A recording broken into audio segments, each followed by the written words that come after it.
thanks for coming out. I know it's early. It's quite an honor to have so many people come out for us this early to listen to us. Yeah, let's just briefly introduce ourselves. I'm Tom, because I'm on this side of the slide. I'm a video editor, it's my profession, freelance mostly. And Max is a very talented photographer and cameraman. And if you bring back an editor and a cameraman, you end up with a film team. And we like to call ourselves Freewheel Stories. Basically, the reason we're here, Natalie already said it, is because we did this. Yeah, we basically cycled from Amsterdam all the way down to the south of Turkey, to Antalya. And we did about 4,000 kilometers by now. We took the last part by plane because we didn't thought it was smart to cycle through Lebanon and Syria at this moment. But what we basically did is we made films for food and shelter. So that meant we approached people, we asked them if we could make a video for them in return for food and a place to sleep. While doing this, like, you meet a lot of people, and a lot of people ask us, like, how do you do this? Where do you start? And what did you learn along the way? So we're actually here today to tell you a bit about our learnings. Yeah, I think I'm going to do it. Can people understand me like this when I just speak very... Yeah, it's actually good. Yeah, and it came actually, so this is also the reason we're here, because it came very naturally that we slept with many people and met so many people on the way. And we've been constantly talking about, like, how do you do this, why, like, so many sort of things came up. So we sort of naturally felt the urge to tell our stories to a broader public. But since the way these lessons came out was always in a form of conversation, because you talk to people, and in that way it's a really nice way to develop an understanding on both ways. And we believe this should set the tone for today also. Like, we don't want this to be, this is not a talk, it's not a presentation. We want it to be a conversation, like with all the people we had on the way. It basically comes down to this: we want you to ask a lot of questions all the time, because you're here also to get something out of this presentation. We're not just going to be like, oh, we did this amazing thing. Just keep asking questions and we'll get back to you, and don't be afraid to interrupt at any moment. But first, we get to the spark. It's basically how you come up with this idea, which is a question we get a lot of times. How do you come up with cycling in the first place? And to me, the spark, it's like sort of a weird idea. It's, to me, it's like describing the want or the need to break out of daily routine, to do something that's out of the ordinary, go out there. So the spark is pretty awesome, basically. And it's up to you to take that spark. For example, in our case, it was cycling and filmmaking, and taking that out of sort of the fantasy realm, like having the idea that you can see it in a movie or read on blogs about other people doing this, and take it to sort of like an area where it's possible to do it, like make it real for yourself. And in that process, there's a lot of things that will hold you back. It can be a job, it can be a girlfriend maybe, I don't know, but it can also be like your own, I don't know, fear of not being able to do that. My personal thing that could hold me back for this was a job. I was like making a career with my filmmaking, was going well, and I got to the moment where I actually had to quit my job to do this trip partly and to be independent. And I shared an office with Max, and I had this idea, and I was in the middle of this sort of dilemma. And Max was actually the guy that a year before made that step. He quit his job at a production company to be independent, to figure out his own way. So we came to the point where I was like, Max, come on, let's grab a beer, let's talk on this. I have like this dilemma. And what's interesting is, like,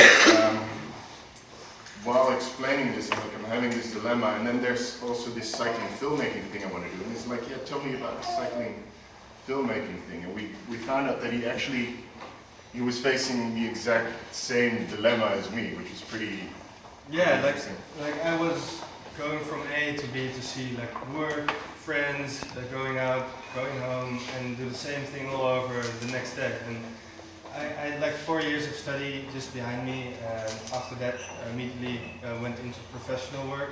It was like 2 years of hard work, and I felt really the urge to break out the cycle, because also when you live in Amsterdam, it's a strange thing, you don't really get a lot out of Amsterdam. So for me it was also like a very big opportunity to break out of this ABC cycle and just like open new doors to explore the world and get new impressions, you know, new inspirations, to really get like a new creative vibe going on. Because yeah, like routine isn't really stimulating creativity normally. So when we decided to do this, we had to arrange a lot of things. It seemed like a big thing, but when we just listed it, it was actually quite doable. So in 1.5 months, we did a lot of preparations, like arranging bikes, getting sponsors in, fixing bags for the bikes, fixing a tent, which was also quite a necessary element of the trip. And you know, we had this concept like films for food and shelter, and we thought it was a good idea, but we really needed to bring the idea out there. So what we did is we made a video. Who of you have seen the video?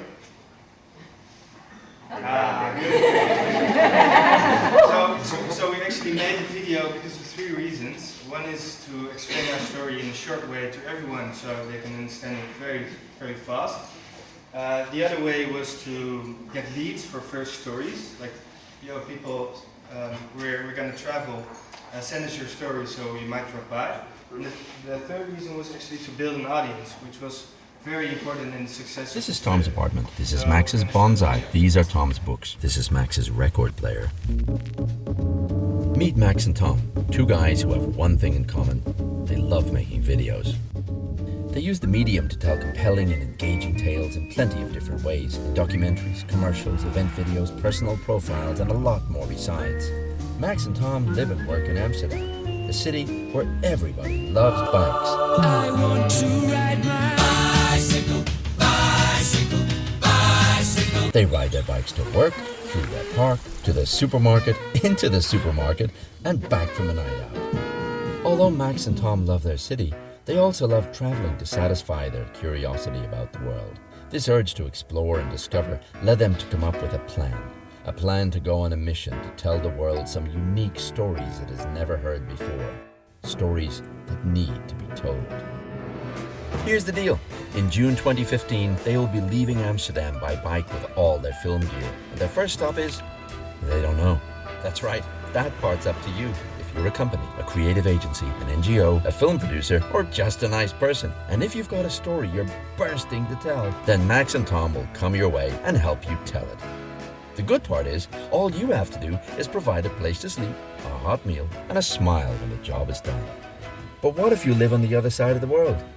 Send them a message anyway, and who knows, they might just take a plane to where you are.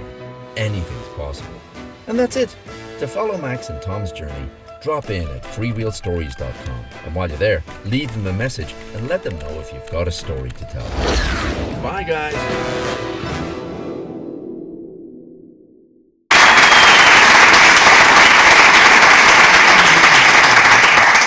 So we actually get one of the key players here who came visit us.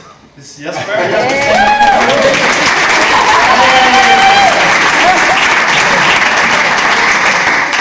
He came all the way from Amsterdam just to visit us with Christmas and have a good time and explore Israel, which is very nice. So, welcome Jasper also. Yeah. So then after this whole preparation and sending out the video, the funny thing was we got a lot of responses from all over Europe, some weird responses. Not gonna go into that too much. So then what happens is you look forward to June. June is supposed to be a warm month. You want, like, you plan your day to leave. You want to leave early in the morning. Everything should be prepared super well, and you're excited. Eventually you leave 6 o'clock in the evening. Everything goes wrong. The weather is horrible. Worst day. Worst day, really. It's like one of probably the worst days. But it didn't matter because, as you can see, Max is really happy. This road was about 40 kilometers. It was on a big dike. Yeah, dike. Yeah.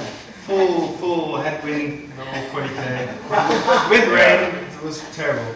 But it was so funny because everything was against us, and we were like smiling the whole way. It's going well, we're here. Because we were living forward to this moment, like living up to this moment for such a long time. And then what was important to us is that because it got quite some exposure in our own country, and it's very easy to leave the country from Holland by bike because it's so small. We wanted to do a video before we would exit the country to actually do something in our country. So what we did, we contacted these guys. It's a beer brewery named Oersoep. Make amazing beer.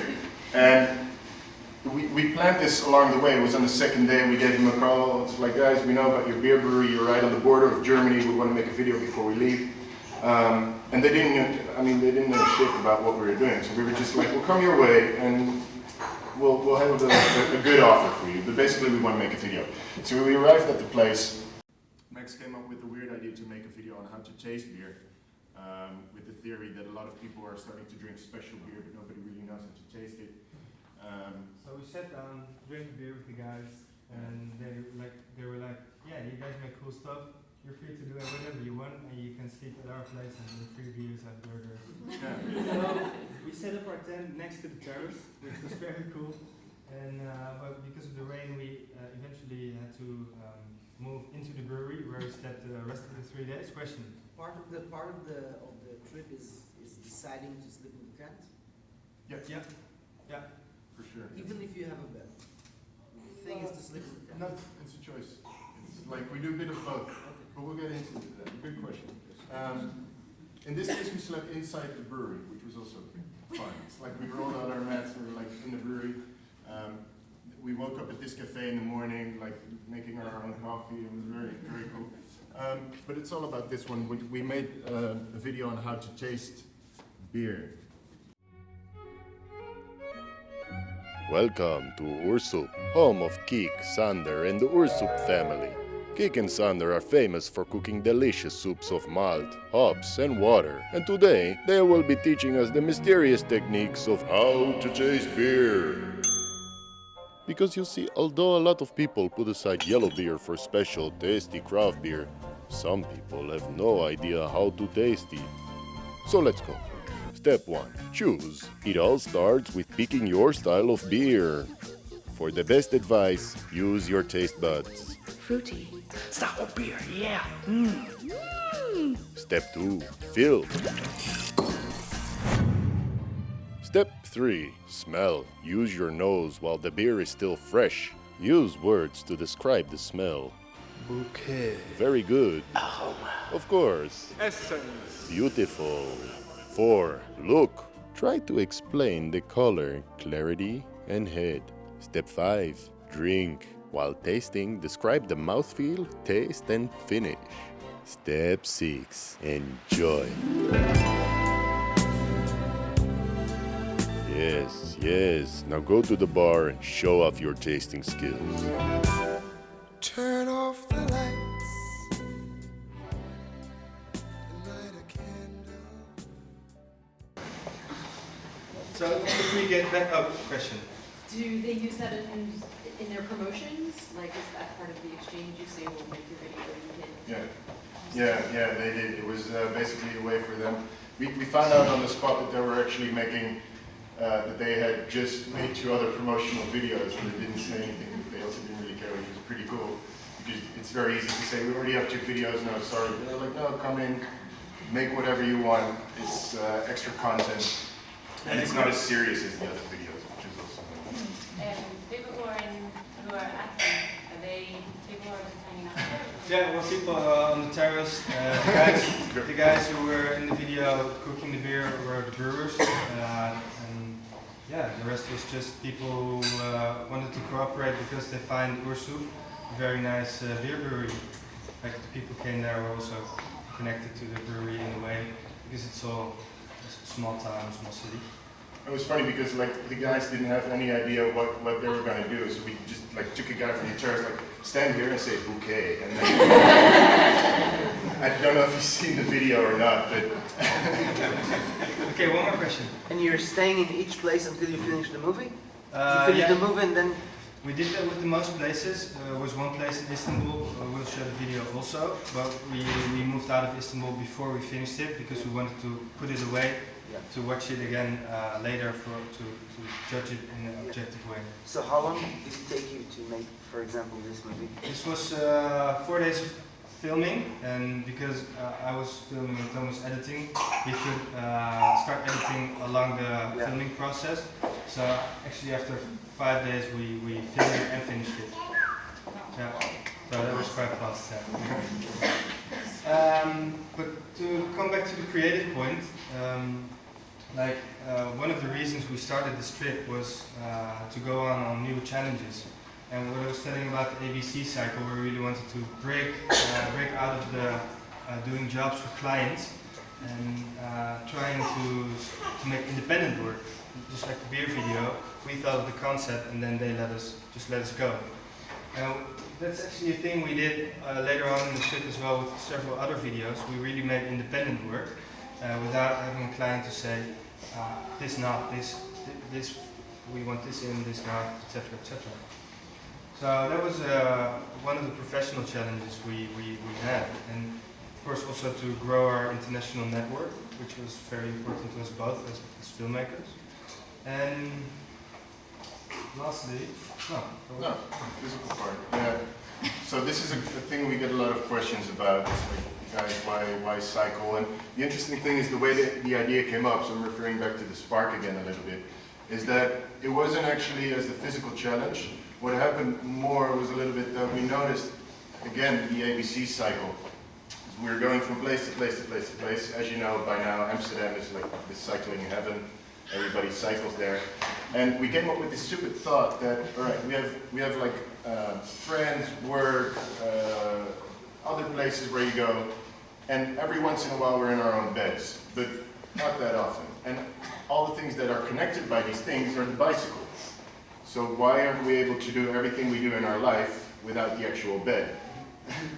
And that was how the idea came up. And another important feeling connected to the physical part was sort of going back to the primary. We came to the feeling that everything was going a bit too easy in Amsterdam when it comes to lifestyle. We wanted to really sort of taste life in its true essence, if you want to call it very poetic. But it's like get back to the roots. Like find a place to sleep, find food, find work, and sort of feeling what it's like to get back to that core. So much for the physical part. Yeah, for me it was also learning to live with less. You know, if you just have a tent and you do some groceries in the supermarket, you don't have any thing to heat it up, so you just buy some nuts, some fruits, and some other protein stuff, and you just eat something, you sleep, you're offline, which was also very nice.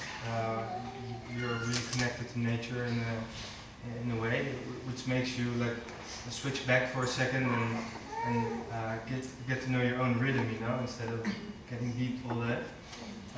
So that was for me also a personal challenge, and to explore new cultures and get to know also people from abroad in a different way. Yeah. And the cool thing about the personal thing is, which is sort of in a way also connected to the professional, because you rely so much on networking in your way to operate, to live in its basic sense. It becomes second nature. It becomes second nature to constantly talk to people everywhere and figure out your way to sleep. So this really reflects on your professional life as well, because it doesn't actually feel like you're networking at one point. You're just constantly communicating with people, which is a lot of fun. Now, yeah, okay, so a question we get also from a lot of people, where do you sleep? Hang on, we have a question from in the back. Let's go to the personal, the relationship between you guys.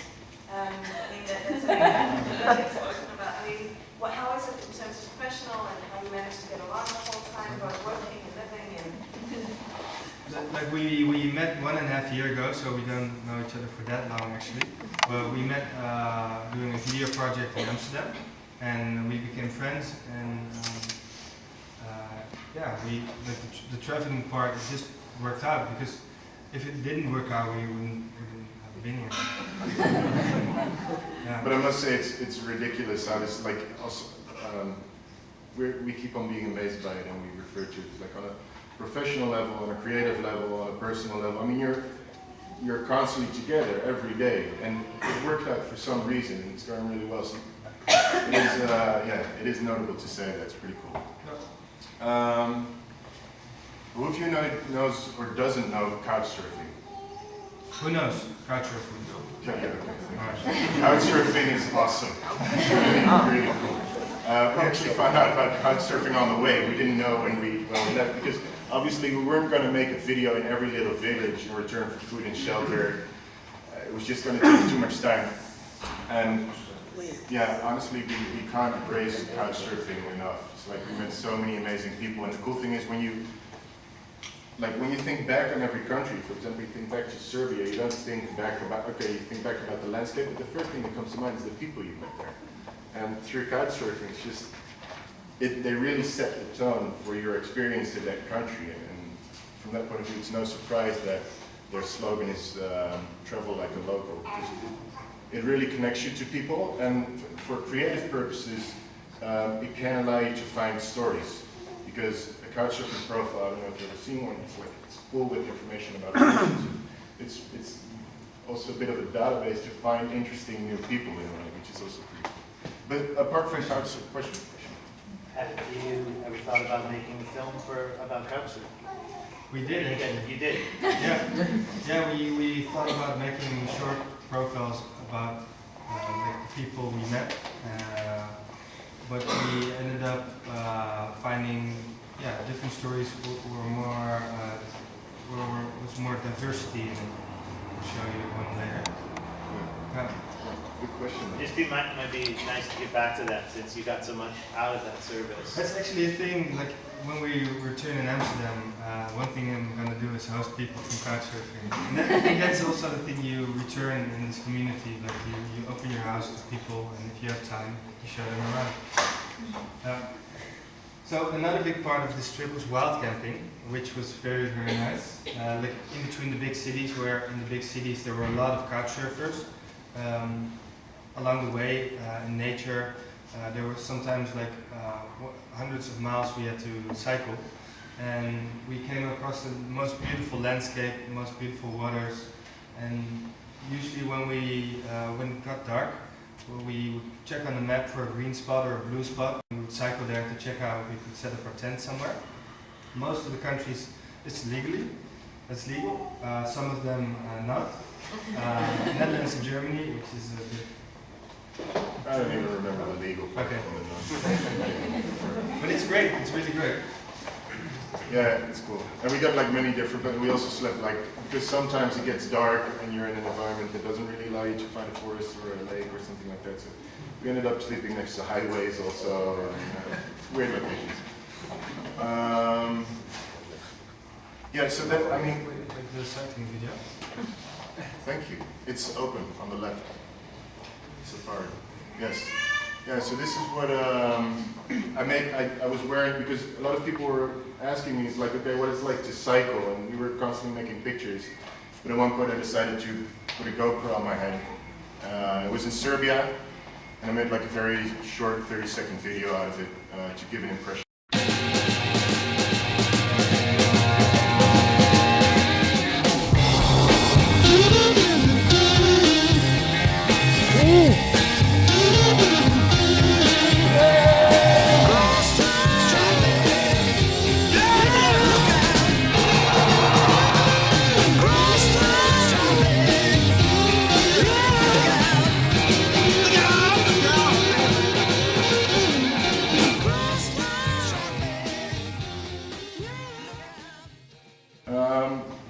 Yeah, but we weren't just cycling, obviously. Like we said before, the trip was connected to a mission. We wanted to connect our skills to a purpose, which was finding stories. And when it comes to time, I have to refer to time, the theme of this month at one point. This is very much connected to time, because in the beginning, when we left Amsterdam, we sent out the video and people started following us, so we were like, we have to live up to these expectations. We really, really were eager to make this video, or a video. So first, obviously, we did the beer one. But once we came to Berlin, we felt that there was a lot of creativity going on, and we were like, all right, this is a place where it needs to happen. We really need to make a video. So this was one way of approaching a story, because it's very easy to find a company to make a video for, and we had no clue how to approach the stories. Like, how do you find a story? It's basically a job for journalists, or you can walk down like on the street and talk to people. But what we did, we started scrolling on blogs that we found interesting, like just looking for interesting people, anything that would light up. Eventually, we came across Masayoshi Fujita, who is a Japanese vibraphone player, and we made this video.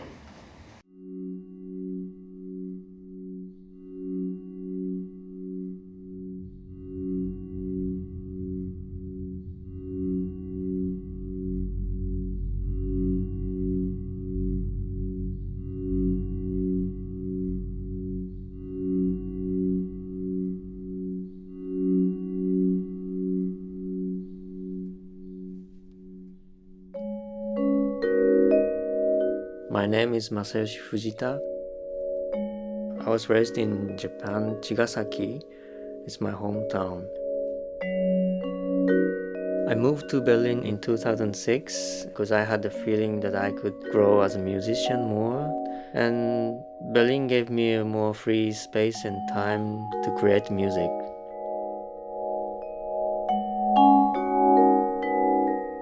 When I play, it evokes images, atmospheres, or scenery of nature in my head. Those images interact with sound again, and in that way I develop the sound in music.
finding a story, and although we're quite happy with the result, when we look back on it now, we often agree that the way of finding the story was sort of quite forced. It was like, really, we have to make something now, we're going to look for it.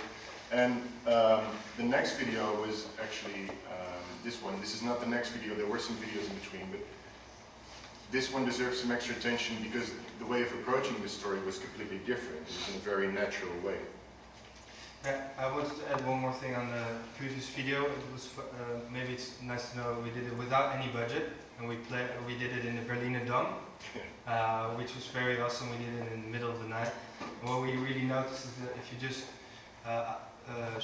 tell people about your idea and show your good intention, doors will open. And I mean, normally you would pay like it's such a beautiful location to shoot inside, but we could do it for free. So that's a nice learning we had. But to get back to the story part, we cycled straight against the refugee stream all the way down to Eastern Europe, and we thought about it a lot and we talked about it also. But it wasn't actually until we got into Istanbul before we really thought like, okay, we have to do something with this, with the refugee situation, because we couldn't ignore it there. There were refugees all over the streets. People in Istanbul had a hard time dealing with it, but also the other way around. People were looking for places to sleep, and we started meeting people from the Syrian community, and we started at a bookshop, which was owned by a Syrian bookshop owner, and he introduced us to a few guys, and one of the guys really wanted to help us make a story about it, and he became our fixer. So with him we could also speak with people in Arabic, and the way the story developed was very interesting, because we didn't give it a lot of direction, we just let it unfold before us. We talked to people, actually we talked to about 30 to 35 people in 4 or 5 days. We recorded all the conversations, which were very, very emotional but also inspiring. And after 5 days we started editing, and what came out was this story.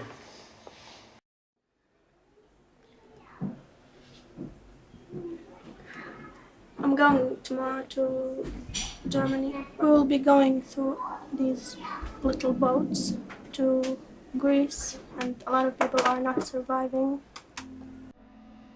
But we have to do it, like we have no. For me, I don't have another choice. I wish we get there safely.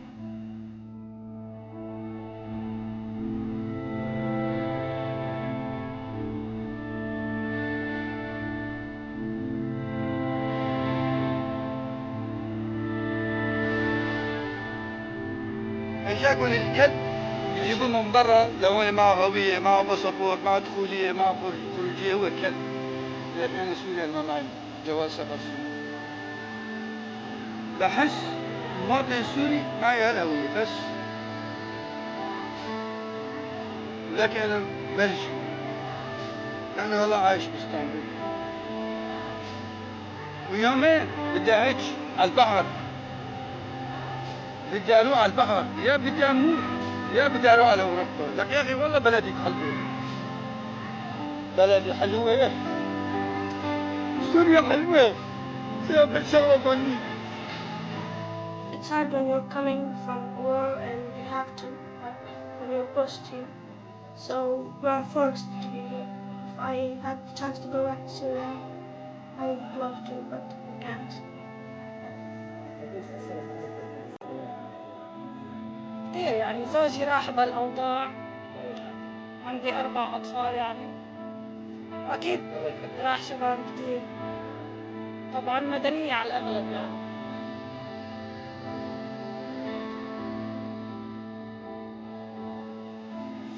غيرت فيي، كان شعري أبيض أسود صار أبيض. أنا عندي 10 ولاد، 6 ولاد و4 بنات. 2 مفقودين، واحد استشهد وواحد بصيدلة، وظلوا البقايا عندي. We didn't move here because we want to. It's not our choice, but we will do something. We're not just gonna step out and leave our country like that. بالنسبة لك كيف تشوف؟ في مستقبل؟ أنا بظن في مستقبل إذا طلعت على أوروبا.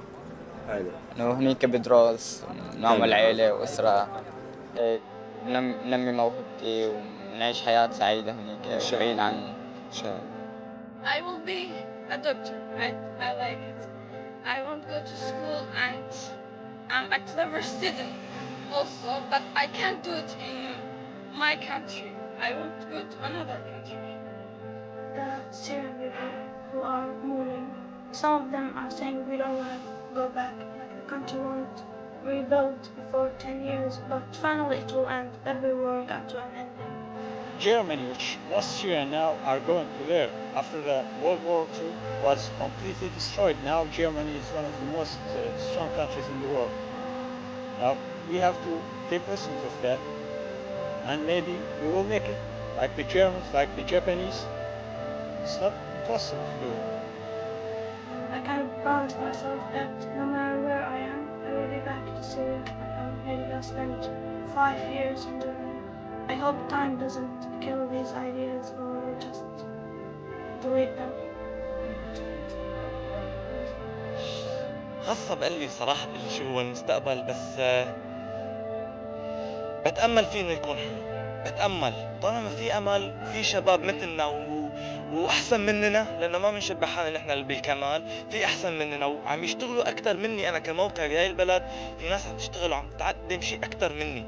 أنا بجوز عم أقدم كلمة، عم أقدم فكرة، بس في غيري عم يقدم روحه، عم يقدم جسده، مو بالحرب، هون بالمساعدة الإنسانية، بالمساعدة المعنوية، بالمساعدة التعاونية. بلاقيها هدول رح يكون لهم كتير أثر وفضل كبير بالمستقبل، رح يتركوا بصمة كتير حلوة. If I had the chance to say something to the people who are not accepting us, I guess it would be saying that if we had another choice of like staying in Syria or whatever choice we had, we would have done it. But we only have this choice, so I hope just accept us for a while, and if you don't like us now, you can just wait and later you can kick us out. It's okay. But now we have to stay. And we're sorry.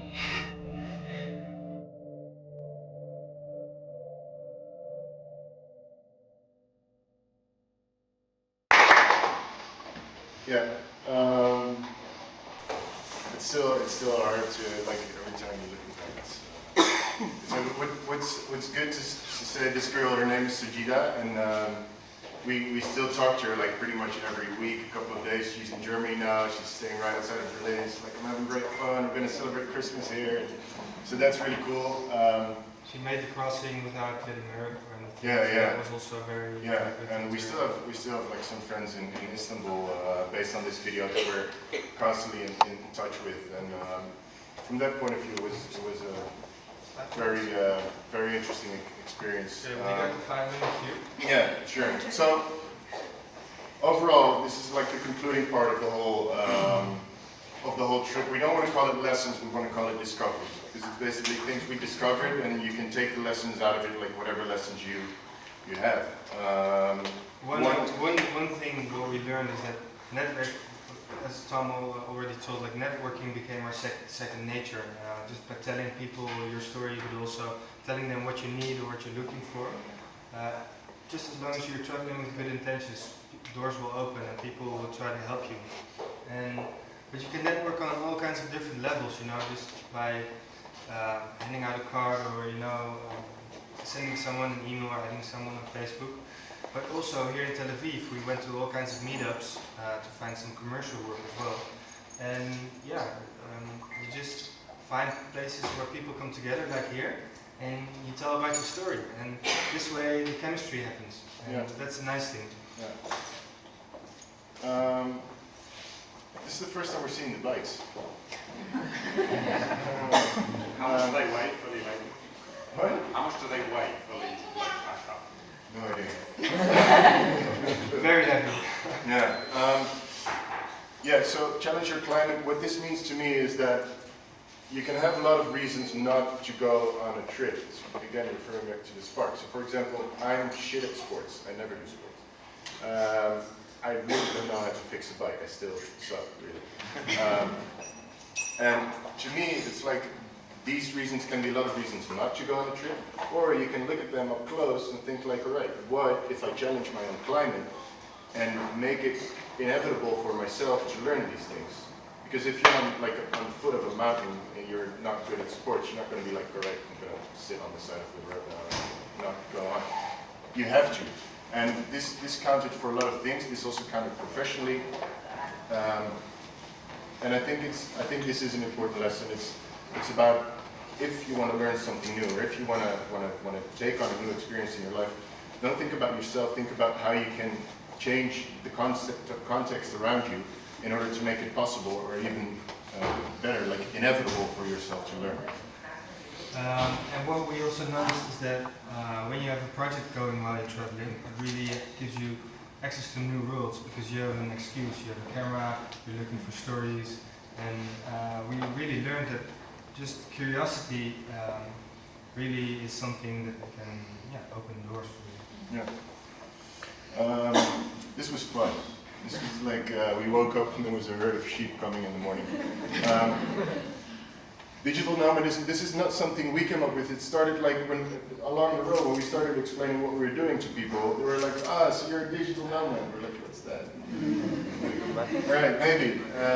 But it's about coming around financially while traveling. It's about combining the skill that you have with the travel. There's a lot to say about this, so we don't want to get into further. But if you have any questions on that, we've talked about it a lot, both financially, other things. Just talk to us because it's something we really like to talk about. Final one, right?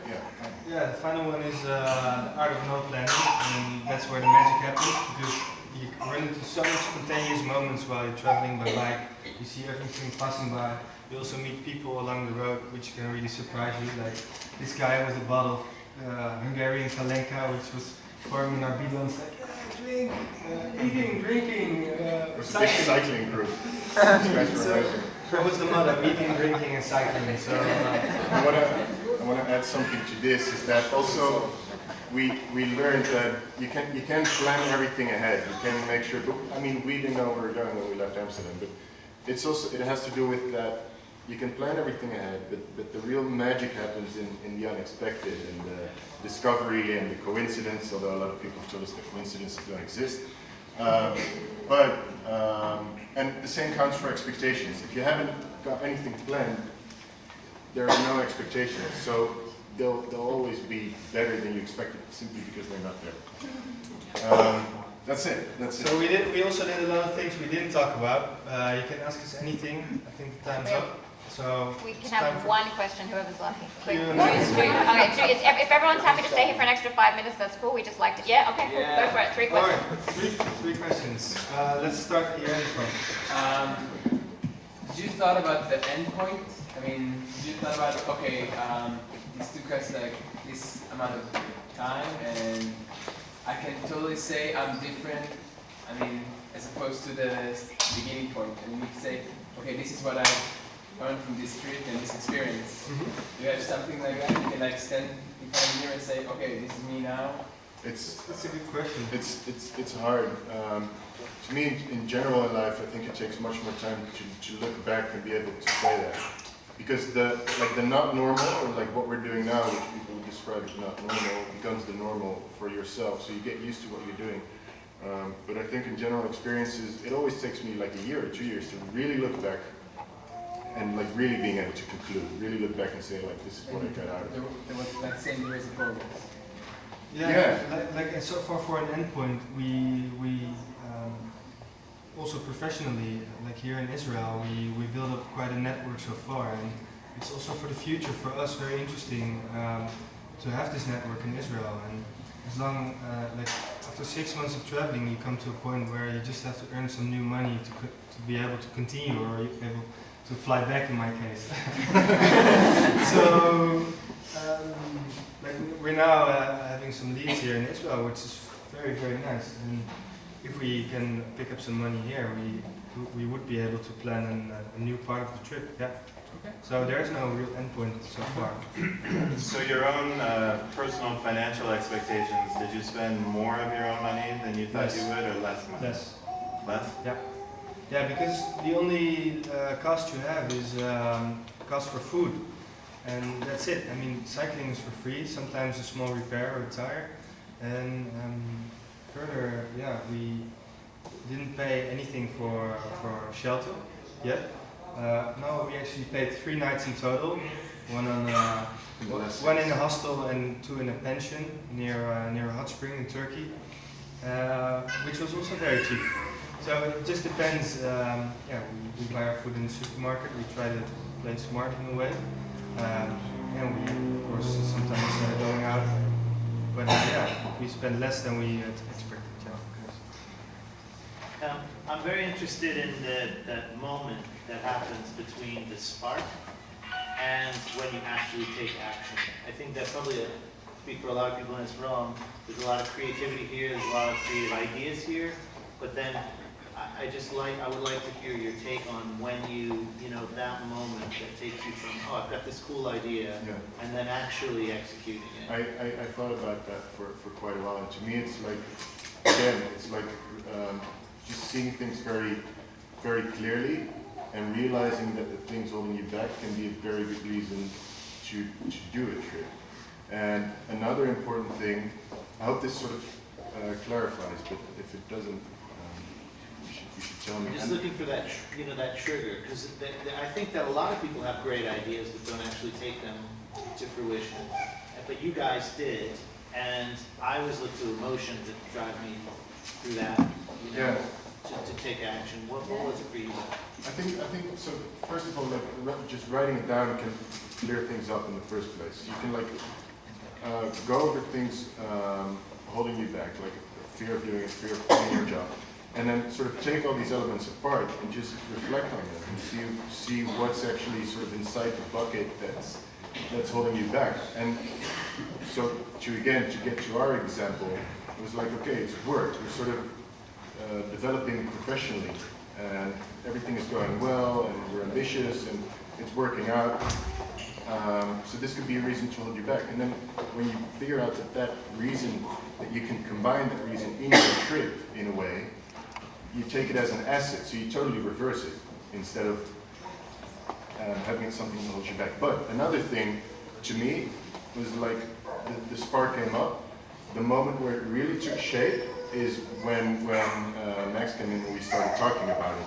And I think this is the same as when you, for example, simple things. You want to go for a jog in the morning, and you're not going to do it alone. But if you have a jogging buddy, it automatically goes much quicker, and because you're constantly like bouncing back and forth, and this enthusiasm starts growing. So having a good partner in crime is.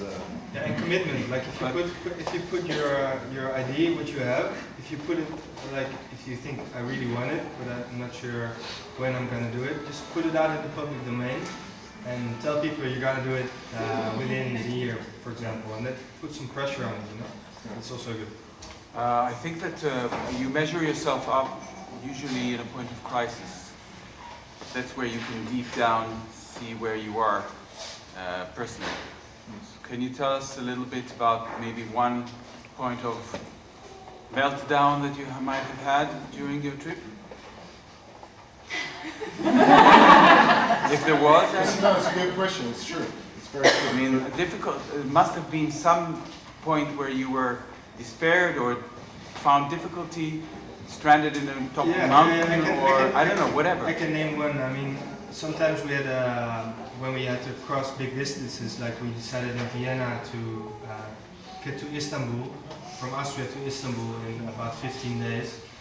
We had a couple of rest days, but we had to do about 100k in average.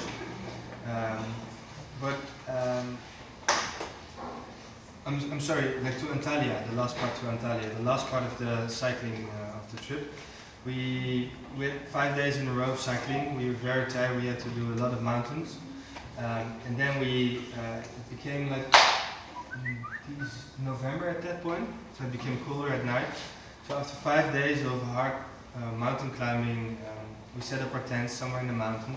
He had a terrible sleeping bag. Yeah, trauma. Yeah, trauma. And it was freaking cold that night. And that was a point where we woke up frozen and was like, okay, you know, at a point that we have to do the last 100 kilometers and don't want to spend another night sleeping in a tent. So that was quite of a melting point, I guess. But overall, if I look at my expectations in general, I really expected like this sort of, oh, I'm going to be standing next to the road crying, you know? Like, I don't want to, but it didn't happen. Like, honestly, if you talk about a meltdown point as opposed to what you expect, I mean, it's in our case, but it just went super well. Yeah. Good? Yeah, yeah. Good for you. Yeah. Lucky. Yeah. Yes. So, last. Did you sing on your bike? Sing. I have a video of me singing. I'm not going to show it to you. I have a video singing about Max. How he doesn't give a fuck and is always in front of me. And it's in Dutch. Yeah. Actually, why not? We actually had a Bluetooth speaker on the steering wheel. So we could put on songs on the iPhone and just put it on Bluetooth and go very loud. You also see it in the bicycle clip we showed you. It's good. It's super Can fun. recommend it because sometimes you need some beats to climb a mountain. You know? Yeah, it's very funny coming to in Czech Republic to these small farmer villages with super loud techno on. And, okay, and these two guys and it's like it's.